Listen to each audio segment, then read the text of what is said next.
नमस्कार प्यारे बच्चों, कैसे हैं आप सभी। उम्मीद है आप सभी स्वस्थ होंगे, खुश होंगे। आज की जो वर्कशीट है बच्चों हमारी 63A हिंदी की कार्यपत्रिका है कक्षा 5 के लिए। यहाँ पर आप अपना सेक्शन लिखेंगे। तारीख है आज की 6 सितंबर 2021। पाठ्य पुस्तक रिमझिम और पाठ का नाम है वे दिन भी क्या दिन थे। विद्यार्थी यानी आपका नाम यहाँ पर और आपके शिक्षक यानी टीचर का नाम यहाँ पर। प्यारे बच्चों, आपने पाठ वे दिन भी क्या दिन थे के में पढ़ा कि कुम्मी के द्वारा शिक्षा प्राप्त करने का तरीका हमारे स्कूल से अलग है। समय के साथ शिक्षा का स्वरूप भी बहुत बदला हुआ है। ऐसे ही हमारे दैनिक जीवन में प्रयोग होने वाले बहुत सी चीज़ों का रूप भी बदला है। चलिए देखते हैं। तो पहला प्रश्न है बच्चों, आइए अब हम अपने दैनिक जीवन में प्रयोग होने वाली वस्तुओं के बदलते हुए स्वरूप को देखें। दी गई तालिका को उदाहरण के अनुसार भरिए। जैसे पुराना रूप क्या था? चिट्ठी। अब जो हम इस्तेमाल करते हैं वो ईमेल का इस्तेमाल करते हैं। पुराना रूप क्या था? लालटेन।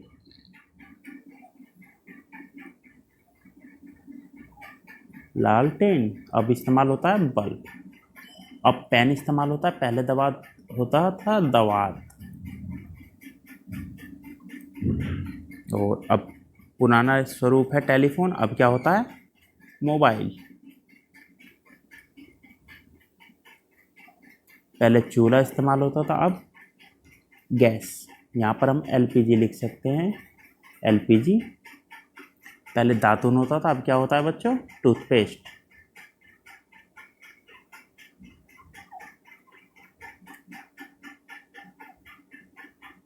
टूथपेस्ट।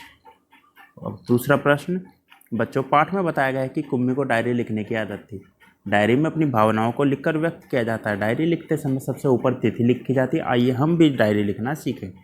आज आपने क्या किया, क्या सोचा, याद कीजिए और अपनी कॉपी में लिखिए। किस तरह से? पहले दिनांक लिखिए यानी तारीख, फिर लिखना शुरू कीजिएगा। आज जब मैं सुबह उठी या उठा। अगर आप लड़के हैं तो उठा और लड़की हैं तो उठी। और इसके बाद फिर लिखना शुरू कर देंगे जो कुछ भी पूरे दिन में हुआ।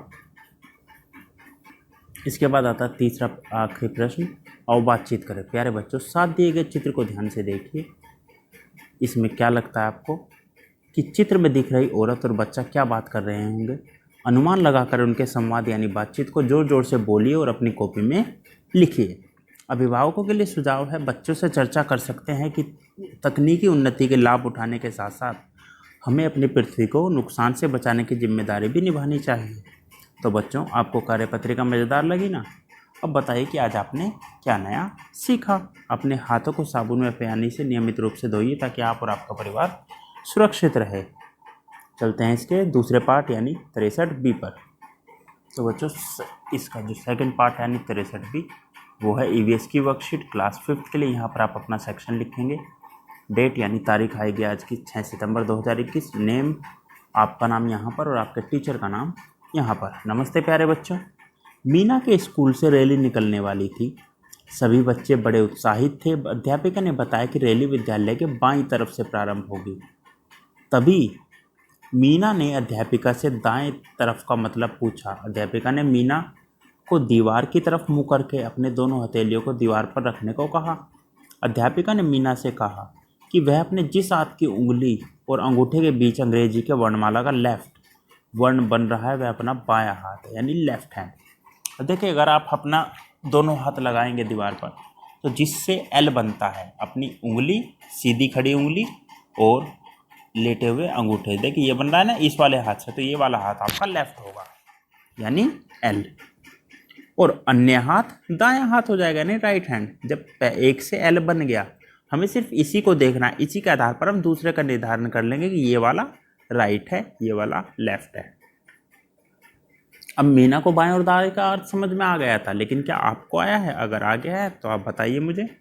प्यारे बच्चों, अब आप ऊपर दिए गए चित्र को ध्यान से देखकर अपने हाथों को ठीक इसी अवस्था में अपनी कॉपी पर छापें और दाएं व बाएं हाथ को नामांकित करें। ये हाथ लेफ्ट हैंड और ये हाथ राइट हैंड। राइट मतलब दायां और लेफ्ट मतलब बायां, ये इस चीज़ का भी ध्यान रखिएगा। आइए बच्चों, अब हम सामान्य दिशाओं से जुड़ी एक गतिविधि करते हैं। अपने आसपास देखिए, देखो ऊपर, देखो नीचे, देखो दाएं, देखो बाएं, देखो सामने, देखो पीछे। अपने आसपास की किन्हीं दो चीज़ों के नाम लिखिए। अब देखिए, आप कहीं पर भी खड़े हो जाइए, फिर आप ऊपर देखिए। ऊपर आपको जो चीज़ें दिखाई देती हैं वो सबसे पहले आप लिखे। देखिए, अगर आप कमरे में खड़े हैं तो आपको छत और अगर छत है तो छत में पंखा भी होगा, ये दो चीज़ें दिखाई देंगी। नीचे देखोगे तो फर्श दिखेगा और हो सकता है कोई चीज़ भी पड़ी हुई हो नीचे। दाएं साइड में देखेंगे आपके कुछ भी हो सकता है दाएं साइड में। उन सभी इसी तरह से अपने दाएं साइड वाली दो चीज़ों के नाम, बाएं साइड वाली दो चीज़ों के नाम, सामने वाली दो चीज़ों के नाम और पीछे वाली दो चीज़ों के नाम यहाँ पर लिखने हैं। देखिए अगले दिन सुबह सुबह टीचर बच्चों को दिशाओं के बारे में और अच्छे समझाने के लिए स्कूल के मैदान में ले गई। उन्होंने कक्षा के एक बच्चे मोनू को आगे बुलाया। देखिए ये रहा मोनू, सूरज की ओर मुंह करके खड़ा कर दिया। देखिए ये रहा सूरज। टीचर ने समझाया कि जिस तरफ मोनू का मुख है वह दिशा पूर्व है। आप सभी जानते होंगे, अगर नहीं जानते हैं तो अब सुन लीजिए। जिस तरफ से सूरज निकलता है सुबह सुबह वो हमारी पूर्व दिशा है, इसलिए हमने मोनू को ही किया है ना। हाँ, मोनू को सूरज की तरफ मुँह करके खड़ा किया ताकि जिस तरफ उसका मुँह है उस तरफ ईस्ट हो गया।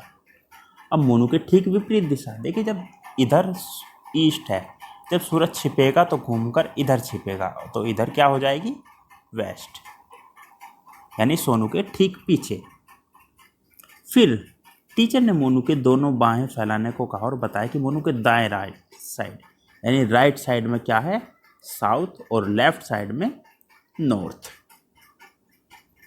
अध्यापिका ने सभी बच्चों को यह गतिविधि दोहराने के लिए कहा, जो कि अब मैं आपको कहता हूँ। आपको ये गतिविधि दोहरानी है।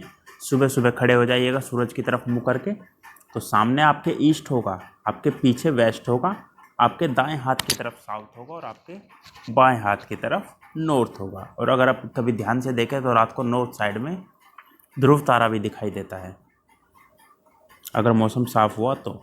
इसके बाद आता है दूसरा प्रश्न। बच्चों, अब आपको ऊपर दी गई कहानी एवं चित्र की मदद से नीचे दिए गए प्रश्न के उत्तर अपनी कॉपी में लिखिए। पूर्व दिशा के विपरीत कौन सी दिशा होती है? पूर्व दिशा के विपरीत होती है बच्चों पश्चिम दिशा। मोनू के दाएं ओर कौन सी दिशा है? मोनू के दाएं ओर कौन सी दिशा थी, अभी हमने निकाला, दक्षिण दिशा। दक्षिण ऐसे लिखते हैं। मोनू के बाएं ओर, अगर दाएं ओर दक्षिण है तो बाएं ओर उसका ठीक विपरीत उत्तर दिशा। उत्तर दिशा के विपरीत कौन सी दिशा? अभी हमने बताया उत्तर, दक्षिण के विपरीत उत्तर है तो उत्तर के विपरीत कौन सा होगा, दक्षिण। ठीक है बच्चों, एक्टिविटी है आज की। अपने माता पिता या घर के किसी बड़े सदस्य के साथ सूर्योदय के समय घर की छत पर जाए और उगते हुए सूरज की तरफ मुँह करके दिशाओं का पता लगाए, जो मैंने अभी यहाँ पर कहा था। अभिभावकों के लिए सुझाव है, सामान्य दिशाओं ऊपर नीचे सामने पीछे इत्यादि का सही ज्ञान देने के लिए बच्चों को छोटी छोटी क्रियाओं के द्वारा अभ्यास कराइए। और अंत में कोरोना से बचने के लिए 2 फीट तथा 2 फीट या 2 गज या 6 फीट की दूरी बनाए रखें, ताकि आप और आपका परिवार सुरक्षित रहे। बच्चों, आज के वर्कशीट में इतना ही। मिलते हैं कल नई वीडियो नई वर्कशीट के साथ, तब तक अपना ध्यान रखिएगा। धन्यवाद।